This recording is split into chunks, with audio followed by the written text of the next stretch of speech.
गिबियावनो आं नोंथांमोननि नैबे जिथु चेनेल्स गासैखौबो जोङो मिरु खौसेथि बर' सुबुं आफादनि जानानै गोजोननाय जासिबाय। दिनै नोंथांमोनहा जोंनिसिम फैनानै जोंनिफ्राय रादाब लाफैनायनि थाखाय जायखिजाया नोंथांनि जिखिनि सोंलु बे सोंलुनि फिननाया ओरैबायदि जोङो गोबां समनिफ्रायनो साननानै दङमोनब्लाबो बेबायदि हान्थिथ'नो हायाखैमोन। जोंनि खौसेथि बर' सुबुं आफादनि मिरुनि जिथु टिम बेबायदि फैथ'नो हायाखैमोन। दा जोङो दिनै फैनो मोननानै बा फैनो हानानै जोबोद गोजोननाय मोनदों। मानोना जोंहा गोबां माखासे रायजोफोरजों बिदि माने मोगा मोगि जानाय एबा सावरायनायनि माखासे गोबां बेबायदि थांखि दङ। दा बेहाय मा होनो जोङो दहाय एसे आगोलसो बङाइगाव जिल्लायाव हान्थिजेनबाय। दा बङाइगाव जिल्लायावबो जोङो गोबां माखासे बाथ्राफोरखौ रायलायबोबाय रायजोफोरजों बिदिनो लोगो हमनानै जोंनि दानि जिथु बर'फोरनि बिटिआरनि बायजोनि बर'फोरनि जिखिनि माखासे थासारि बिनि सायाव जों गोबां सावरायबोबाय। जायखिजाया नैबे दानि जिथु हान्थिनाय बे हान्थिनायनि गुबै थांखियानो बेनो जे जोङो बिटिसिनि बायजोनि जेखिनि बर' बे जयै थानांगोन आरो जोङो इउनाइटेडलि जयै थालांनानै गोबां बायदि खामानि मावबावनांगौ दङ जोंहा जिहेथु।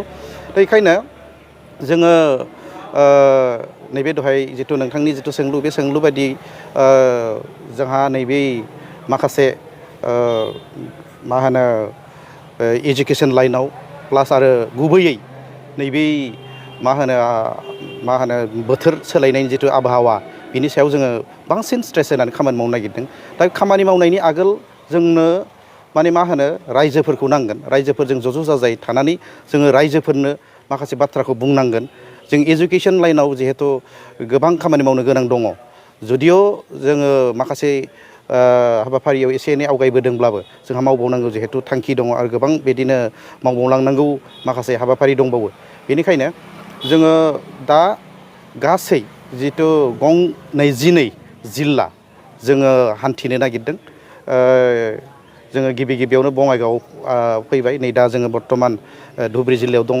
बे धुबुरी जिल्लानि उननिफ्राय जोङो ओरै हान्थिलांनानै गासै सदियानिफ्राय लानानै गासै बेसेबां जोंनि जिल्ला दङ बे जिल्लायाव जोङो हान्थिनानै मोनफा मोनफा माखासे रायजोफोरजों लोगो हमनानै बिथांमोननि जिखिनि माखासे थासारि बेखौ जोङो एसे खबर लानायजों लोगोसे जोङो जोंनि उननि जिखिनि मावथांखिफोर बे मावथांखिखौ बोरै मावलांनो हायो बेखौ जोङो नाजालांबाय थानो नागिरदों।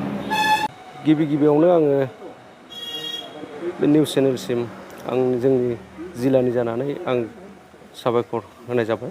दिनै जोंनि धुबुरी जिल्ला खौसेथि बर' सुबुं आफाद दिनै जोंनो बाहाय मावथि जथुमा जादों आरो जोंनाव बाहाय मिरु आफादनिफ्राय नुजाफैदों। आरो जोङो जिथु खौसेथि बर' सुबुं आफाद हिसाबै जोंनि जि धुबुरी जिल्लायाव मोनफ्रोमबो गामियाव जिखिनि समस्या बे समस्यानि सायाव जोङो नोजोर होनानै जोङो मिरु आफादजों जगाजग लाबाय थादोंमोन। आरो दिनै मिरु आफादा जोंनाव नुजाफैनानै जोंनि मा धरननि बोरै जौगाहोनांगौ आरो फरायनायनि दिसावबो मा धरननि आवगायनानै थांनांगौ, दा बे खेथ्रआव जोंनाव गोबां जों सावरायदों। आरो मिरु आफादनिफ्राय जिखिनि जोंखौ बोसोन होलांदों जों बेखौ मिरु आफादसिम साबायखर होनाय थाबाय। आरो जोङो बे हिसाबै जि जोंखौ बोसोन होलांदों आरो बे हिसाबै जोङो मोनफ्रोमबो जोंनि धुबुरी जिल्लानि सिङाव थानाय गामिफोरखौ बा जोंनि सोद्रोमाफोरखौ बोरै आवगायलांनो हागोन जों बेखौ निस्सय जोङो बिसिनिसिम